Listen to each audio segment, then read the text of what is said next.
بسم اللہ الرحمن الرحیم۔ حضرت عرباز بن ساریہ رضی اللہ تعالیٰ عنہ سے روایت ہے، انہوں نے فرمایا ایک دن رسول اللہ صلی اللہ علیہ وسلم ہم لوگوں میں کھڑے ہوئے اور ایک متاثر کن وعظ فرمایا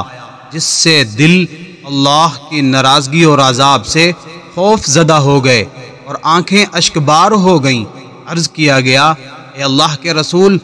آپ نے ہمیں ایسی نصیحت فرمائی ہے، آپ ہم سے کوئی عہد و پیمان لے لیجئے۔ تو آپ صلی اللہ علیہ وسلم نے فرمایا، اللہ کا تقوی اختیار کرو